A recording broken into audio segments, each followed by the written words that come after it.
हाँ तो गाइस इस वीडियो को पूरा देखिए, काफी जानकारी मिलने वाली है। चलिए बिना किसी देर के शुरू करते हैं। ब्रिक्स रुपया और ब्रिक्स पेमेंट सिस्टम, जिसकी पहली झलक पिछली बार ब्रिक्स मीटिंग के बाद देखने को मिली थी, वही ब्रिक्स रुपया अब एक बार फिर से डॉलर के सामने सीना तान कर खड़ा हो चुका है। दरअसल हाल ही में ब्राजील में कंडक्ट हो रही ब्रिक्स की मीटिंग से कुछ ऐसी नई बातें सामने आ रही है जिसने एक बार फिर से पश्चिमी देशों को झकझोर कर रख दिया है, क्योंकि रिपोर्ट्स आ रही हैं कि रूस के प्रेसिडेंट पुतिन ने ब्रिक्स देशों के साथ मिलकर फिर से एक बड़ा दांव चल दिया है और इंडिपेंडेंट सेटलमेंट सिस्टम के इशारे पर नेशनल करेंसी के द्वारा ट्रांजैक्शन को इस तरीके से आगे लाया है कि पश्चिमी देशों की आंखें फटी की फटी रह गई हैं। और अमेरिका के डॉलर का वर्चस्व खतरे में आने से अमेरिका को तो इतनी टेंशन होने लगी कि उन्होंने बौखलाहट में आकर धमकी तक देना शुरू कर दिया कि अगर ब्रिक्स देश आपस में मिलकर कुछ भी एंटी अमेरिका करने की कोशिश करते हैं तो 10% की एक्स्ट्रा टैरिफ फिर से इनके प्रोडक्ट पर थोप दी जाएगी। तो चलिए इस नए ब्रिक्स पेमेंट सिस्टम को लेकर ब्रिक्स देशों का क्या प्लान सामने आ रहा है और आखिरकार अब तक क्या कुछ देखने को मिल चुका है, यह सारी जानकारियां इस वीडियो में समझते हैं। लेकिन आगे बढ़ने से पहले इस वीडियो को एक लाइक करके चैनल को सब्सक्राइब जरूर कर लीजिए।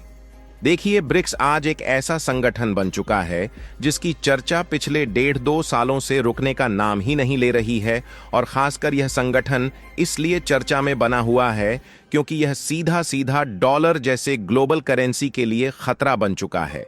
लेकिन जिस तरीके से अमेरिका और यूरोपीय देशों के साथ साथ सभी पश्चिमी देशों की चिंताएं अब देखने को मिल रही है, इससे साफ है कि अगर यही संगठन पहले ही इस फॉर्म में आ गया होता तो वही कंट्रोल भारत, रूस और चीन के पास होता, न कि पश्चिमी देशों के पास। लेकिन आज वह कंट्रोल भारत, रूस और चीन जैसी कंट्रीज के पास है ही नहीं, और ऐसा इसलिए क्योंकि आज के समय अमेरिका के स्विफ्ट पेमेंट सिस्टम और डॉलर का दबदबा चलता है।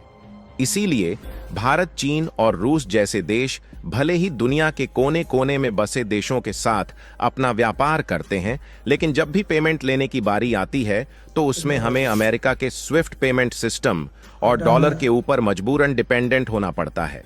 इसलिए न सिर्फ पश्चिमी देशों का थोड़ा बहुत दबाव भारत जैसे बाकी देशों को झेलना पड़ता है, बल्कि इस तरीके की सर्विस लेने के लिए इसका जो चार्ज देना पड़ता है वह तो अलग की बात हो गई। लेकिन मैं अगर आपसे कहूं कि इस पेमेंट सिस्टम का कंट्रोल जो पश्चिमी देशों के हाथों में है, इसका कंट्रोल धीरे धीरे ही सही लेकिन एशिया की तरफ शिफ्ट हो रहा है, तो क्या आप हमारी बातों पर यकीन करेंगे? फिलहाल आपको यकीन हो या ना हो, लेकिन अब यही वास्तविकता बन चुका है, और इस सोच को वास्तविकता में बदलने के लिए सबसे ज्यादा मददगार हो रहा है ब्रिक्स संगठन। दरअसल ब्रिक्स का मतलब है ब्राजील, रसिया, इंडिया, चीन और साउथ अफ्रीका, यानी कि इसके नाम से ही साफ है कि शुरुआत में इन्हीं देशों ने इस सोच को जन्म दिया और मिलकर एक संगठन बनाने की शुरुआत किया। इसे खास तौर पर दुनिया की आर्थिक व्यवस्था को बेहतर बनाने और IMF, वर्ल्ड बैंक जैसे पश्चिमी देशों के कंट्रोल वाली संस्थाओं में भारत, रूस और चीन जैसे उभरते देशों को ज्यादा ताकतवर और भागीदारी दिलाने के लिए बनाया गया था। इसका मकसद गरीब और विकासशील देशों की आवाज को मजबूती देना और उनके फायदे की बात करना था, क्योंकि पहले भी छोटे और गरीब देश की कोई बात सुनने को तैयार नहीं होता था। लेकिन आज यही ब्रिक्स वह मजबूती हासिल कर चुका है कि दुनिया के अलग अलग देश इसमें शामिल होना चाहते हैं, और शुरुआत भले ही 5 देशों ने मिलकर की थी, लेकिन आज इसमें 11 देश हो चुके हैं। और इसकी ताकत का अंदाजा आप इसी बात से लगा सकते हैं कि दुनिया की 56% आबादी ब्रिक्स देश के अंतर्गत आ जाती है, और 44% ग्लोबल GDP तो यही ब्रिक्स देश आपस में समेटे हुए हैं। और आपको बता दें कि इसमें जो ज्यादातर शामिल देश है वह अमेरिका के स्विफ्ट पेमेंट सिस्टम और डॉलर से परेशान हो चुके हैं, जिसका सबसे बड़ा उदाहरण रूस ही है, जिसके ऊपर प्रतिबंधों का ऐसा जाल अमेरिका ने फेंका कि आज तक रूस उस जाल से नहीं निकल पाया, और ना ही इस समय रूस डॉलर में पेमेंट कर पाता है और ना ही स्विफ्ट सिस्टम का इस्तेमाल कर पाता है।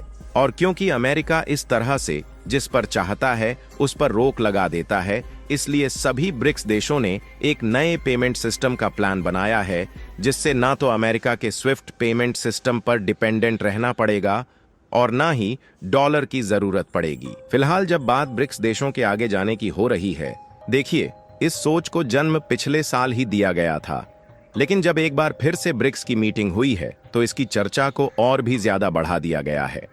वैसे तो शुरुआत में ब्रिक्स देश डॉलर जैसी ही करेंसी लाना चाहते थे, जिसका इस्तेमाल करके सभी देश आपस में सामानों को बेचने और खरीदने के लिए लेन देन कर सके। लेकिन क्योंकि जमाना डिजिटल आ गया है, इसलिए नया पेमेंट सिस्टम खड़ा करने का विचार बना लिया है। और हमें तो लगता है कि न सिर्फ इसका विचार ही चल रहा है, बल्कि जिस तरीके से ब्रिक्स देश बार बार दहाड़ रहे हैं, ऐसे में इस बात की उम्मीद ज्यादा से ज्यादा है कि इस पेमेंट सिस्टम का काम पीठ पीछे काफी तेजी के साथ चल रहा है। और बताया तो यह भी जा रहा है, ब्रिक्स का game changing blockchain payment system future के लिए ग्लोबल ट्रांजैक्शन के रूप में काम करेगा। यानी कि इस तरीके की रिपोर्ट बार बार आना इस बात को चीख चीख कर कह रही है कि पीठ पीछे प्लानिंग जोरों शोरों से चल रही है। और जाहिर सी बात है कि अगर ऐसा होता ना, तो अमेरिका की चिंता इस तरीके से देखने को ना मिलती, क्योंकि उनकी चिंता इतनी ज्यादा बढ़ गई है कि उन्होंने पहले ही धमकी दे दिया है कि अगर ब्रिक्स देशों ने मिलकर कुछ भी अमेरिका के खिलाफ करने की कोशिश की, तो इन सभी ब्रिक्स देशों के प्रोडक्ट पर 10% की एक्स्ट्रा टैरिफ लगाएंगे। क्योंकि आज दुनिया का लगभग हर अंतर्राष्ट्रीय व्यापार अमेरिकी डॉलर में होता है। इसका मतलब यह है कि भारत अगर ब्राजील से तेल खरीदता है तो भुगतान डॉलर में करना होता है। जहां विश्व भर का 54% ट्रेड इनवॉइस डॉलर होने के साथ साथ 88% फॉरेन एक्सचेंज ट्रांजैक्शन में यही डॉलर शामिल होता है। और अगर दुनिया भर की केंद्रीय बैंकों को देख लिया जाए, तो वह अपने पास जितना विदेशी मुद्रा भंडार रखती है, उसमें करीब 60% हिस्सेदारी डॉलर की मिल जाती है। और जैसा हमने आपको बताया, इससे दो दिक्कतें आती हैं। पहली बात तो वह डॉलर सिस्टम का इस्तेमाल करके किसी देश पर प्रतिबंध लगा सकता है, और दूसरा यह कि स्विफ्ट पेमेंट सिस्टम पर अमेरिका की नजर होती है। लेकिन जिस पेमेंट सिस्टम को ब्रिक्स देश ला रहे हैं, उन्हें ब्रिक्स ब्लॉकचेन पेमेंट सिस्टम कहा जा रहा है, क्योंकि यह एक डिजिटल ब्लॉकचेन आधारित भुगतान नेटवर्क होगा, जो BRICS देशों के बीच व्यापार को लोकल करेंसी में संभव बनाएगा, जैसे रुपये, युआन और रियाल। हर ट्रांजैक्शन को ब्लॉकचेन तकनीक पर रिकॉर्ड करेगा, जिससे वह सुरक्षित, पारदर्शी और तेज रहेगा। जैसे कि मान लीजिए भारत को रूस से तेल खरीदना है, तो इसमें भारत कहेगा कि हम रुपये में भुगतान करेंगे, जहां रूस कहेगा कि वह रूबल लेना चाहता है। ऐसे में दोनों देश ब्रिक्स ब्लॉकचेन सिस्टम में जुड़ेंगे, जिससे भारत का बैंक डिजिटल रुपया भेजेगा, जिसे सिस्टम तुरंत रूबल में कन्वर्ट कर देगा।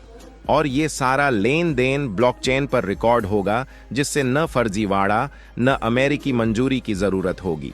साथ ही ये सब बिना स्विफ्ट सिस्टम के होगा, जिससे अमेरिकी नियंत्रण से पूरी आजादी मिलेगी।